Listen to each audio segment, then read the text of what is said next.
Hi, everyone. We've got a brand new story to share with you, so let's begin.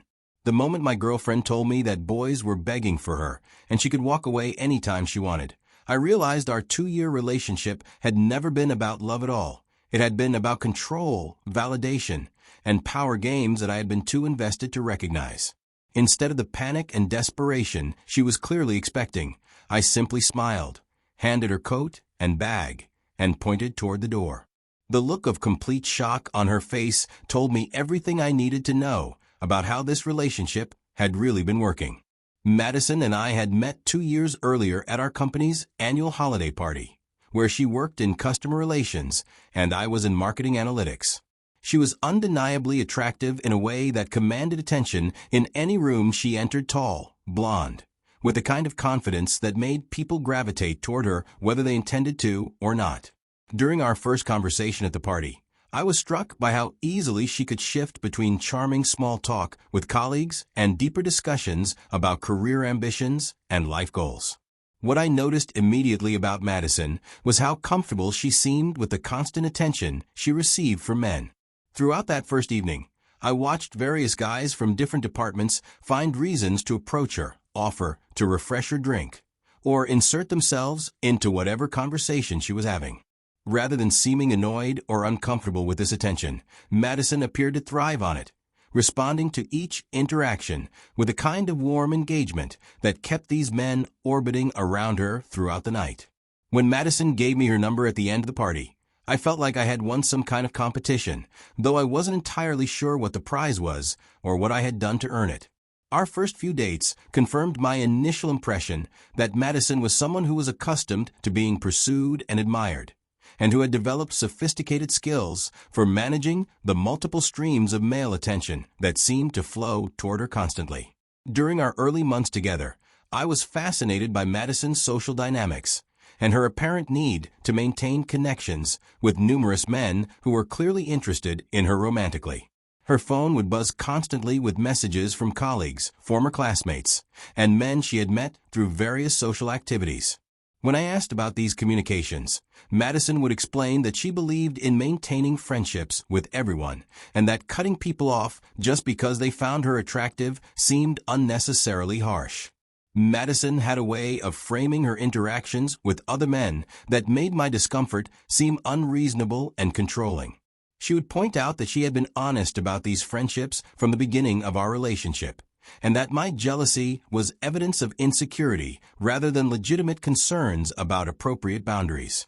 According to Madison, her ability to maintain platonic friendships with men who were attracted to her was actually a sign of her maturity and social sophistication.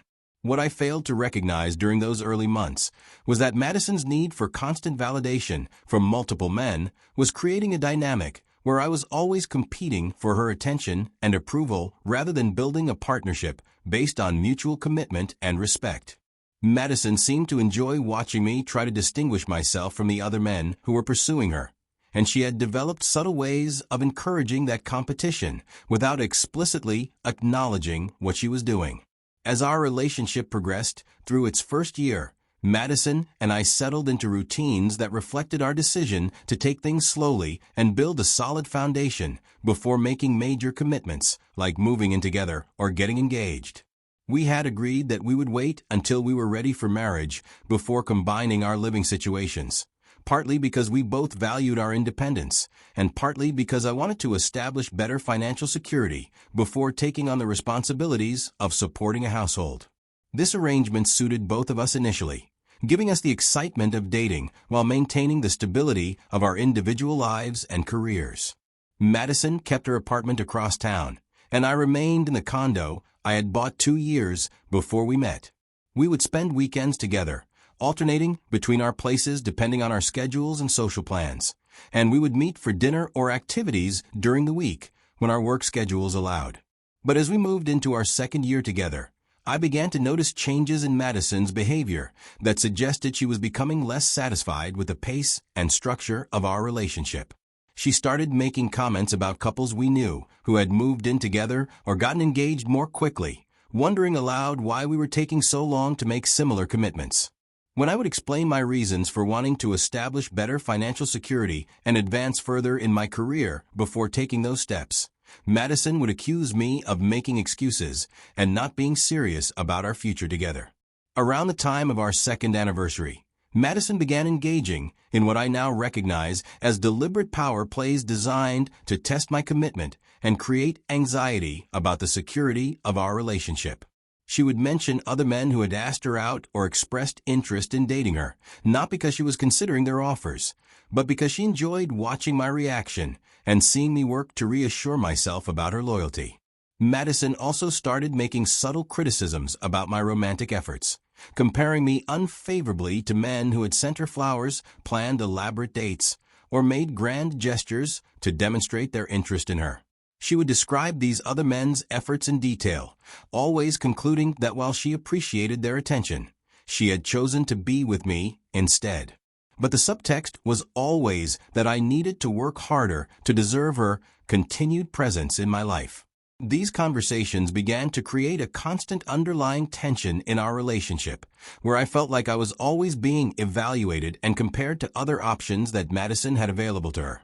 Rather than feeling secure in our commitment to each other, I found myself constantly trying to prove that I was worthy of her attention and that our relationship was more valuable than whatever alternatives she was considering.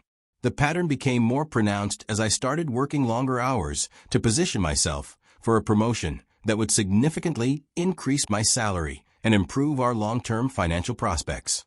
I had explained to Madison that this promotion was an important step toward achieving the stability I wanted before we got married and moved in together, but she seemed to interpret my career focus as evidence that I wasn't prioritizing our relationship appropriately. During this period of increased work demands, Madison's comments about other men's attention became more frequent and more pointed. She would tell me about colleagues who had offered to take her to lunch, classmates from college who had reached out to suggest dinner, and neighbors who had found excuses to start conversations with her.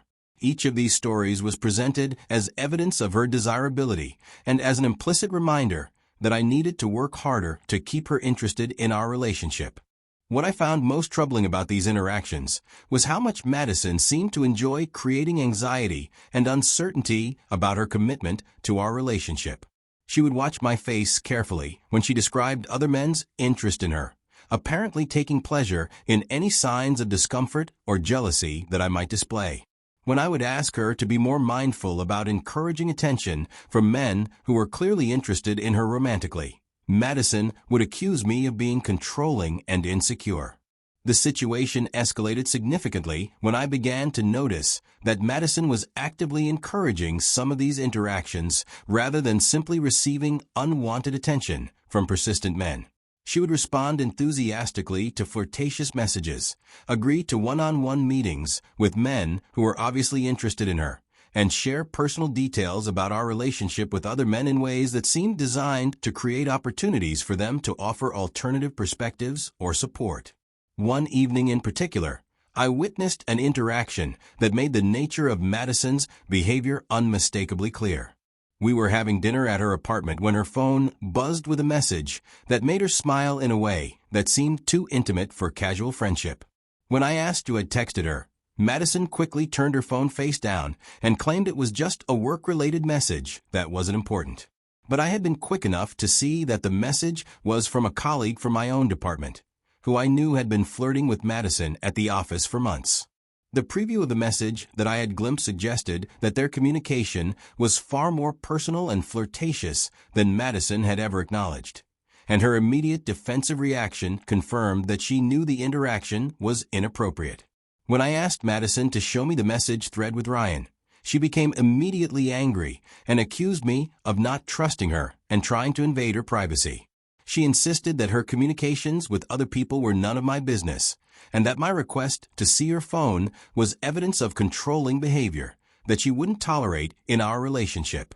I explained to Madison that I wasn't trying to control her communications with other people, but rather that I was uncomfortable with the apparent intimacy of her interaction with this coworker and wanted to understand the nature of their relationship.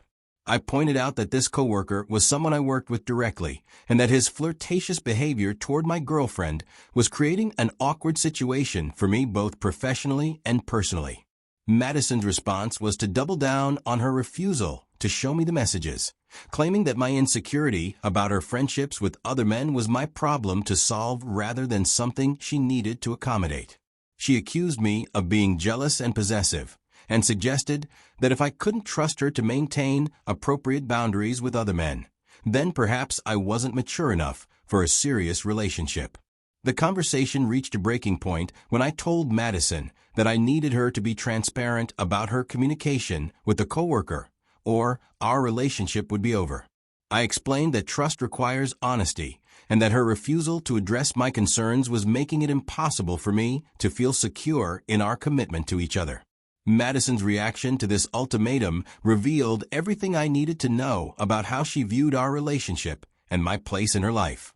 Instead of recognizing the seriousness of my concerns or attempting to rebuild trust through transparency, she laughed dismissively and told me that she could walk away from our relationship anytime she wanted because boys were begging for her attention. Her tone wasn't frustrated or defensive, it was smug and confident, as if she was playing a card that she expected would immediately end the conversation in her favor. Madison clearly believed that reminding me of her other options would make me back down from my request for honesty and transparency. She seemed to think that the threat of losing her would be enough to make me accept whatever boundaries she chose to set around her relationships with other men. But in that moment, something fundamental shifted in my understanding of what our relationship had been and what Madison actually thought of me. I realized that she had been using the attention she received from other men as a weapon to control my behavior and keep me competing for her affection rather than building genuine intimacy and partnership with me. Instead of the panic, pleading, or anger that Madison was clearly expecting, I felt a strange sense of clarity and relief. Her words had finally made explicit what had been implicit in our relationship for months, that she viewed me as one of many options rather than as someone she was committed to building a future with. My response was to smile calmly and tell Madison that she was absolutely right about being able to walk away, and that there was an exit if that was what she wanted to do. I stood up, collected her coat and purse from where she had left them when she arrived, and handed them to her while pointing toward the door of my apartment. Madison's reaction was complete shock and confusion.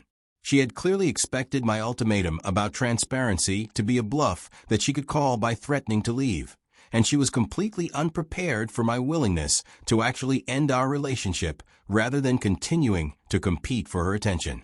For several seconds, Madison stood in my living room holding her coat and purse, apparently waiting for me to back down or begin the kind of pleading negotiation that she had probably experienced with me in the past when I had challenged her behavior.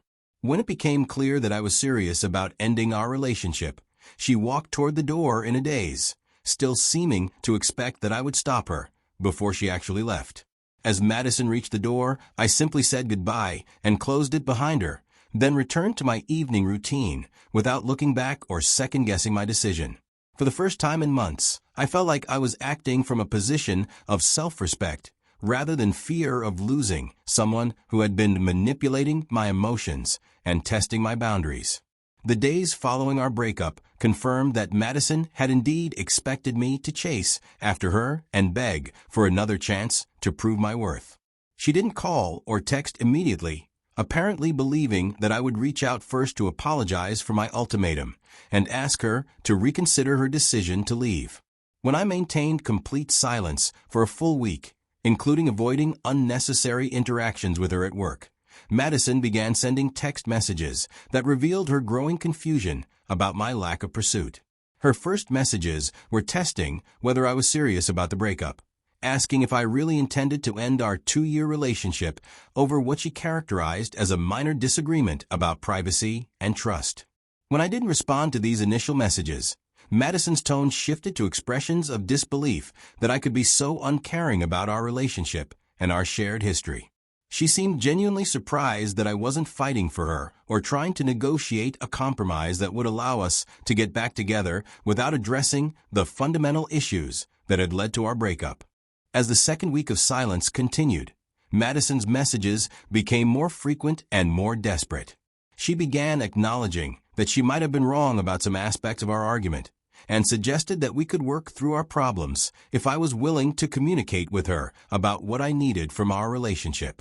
During this period, Madison also began engaging in increasingly obvious attempts to provoke a reaction from me through social media and our mutual workplace connections. She posted photos of herself, apparently hoping that I would see them and become jealous enough to reach out to her.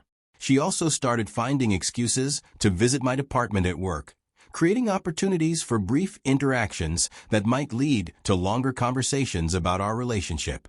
Madison enlisted mutual friends and colleagues to gather information about whether I was dating anyone else or seemed interested in reconciling with her. These friends would casually ask about my social life and relationship status, clearly fishing for information that they could report back to Madison about my emotional state and availability.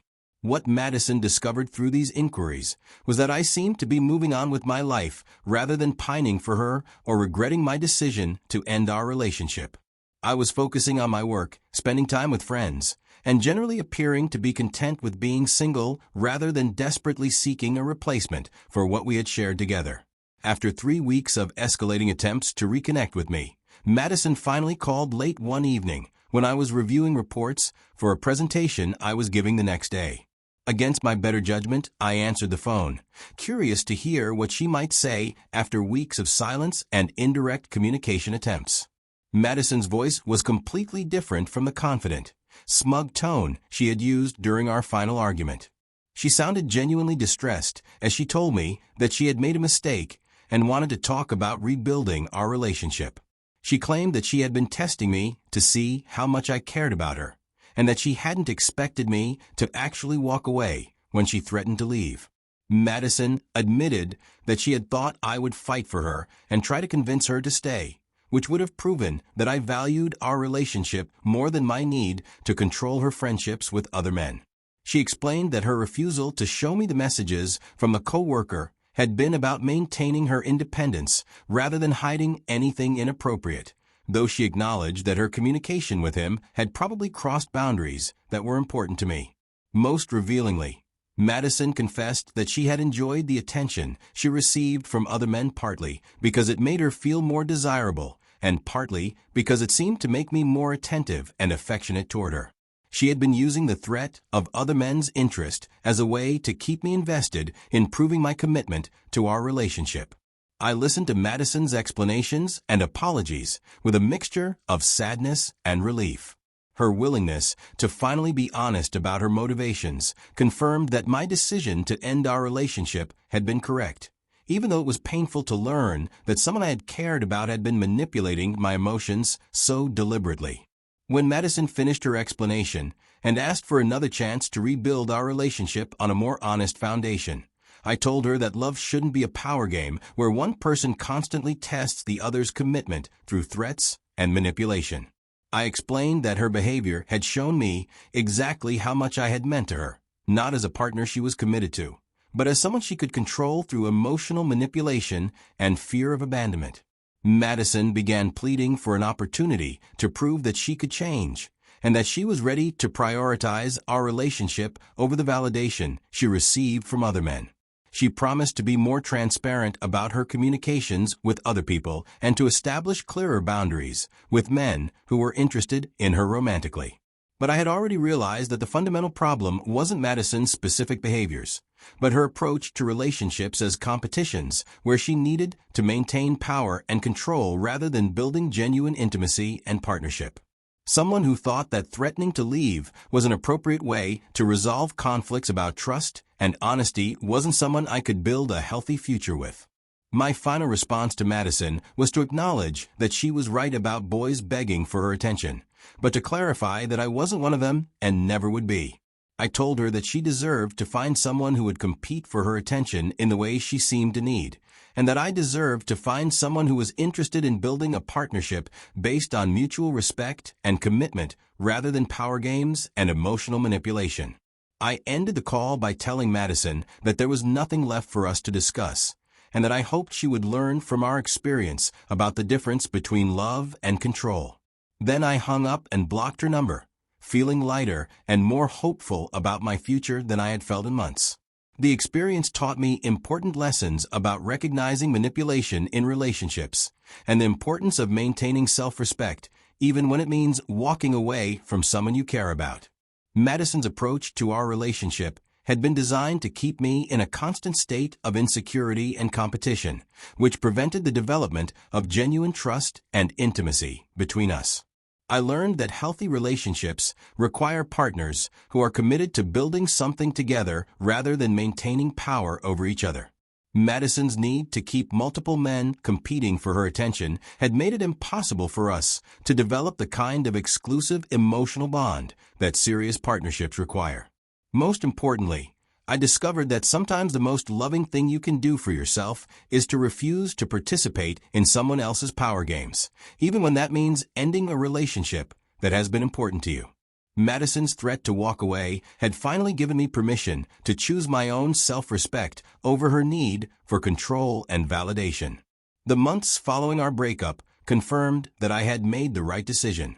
Without the constant stress of competing for Madison's attention and trying to prove my worth to someone who was actively undermining our relationship, I was able to focus on personal and professional goals that had been neglected during our time together. I eventually learned through workplace gossip that Madison had begun dating another guy shortly after our breakup, which confirmed that her communications with some of the people who flirted with her had indeed been inappropriate and that my concerns about her relationship had been justified. The fact that she had moved on so quickly also validated my assessment that our relationship had never been as important to her as the power and control she had derived from it.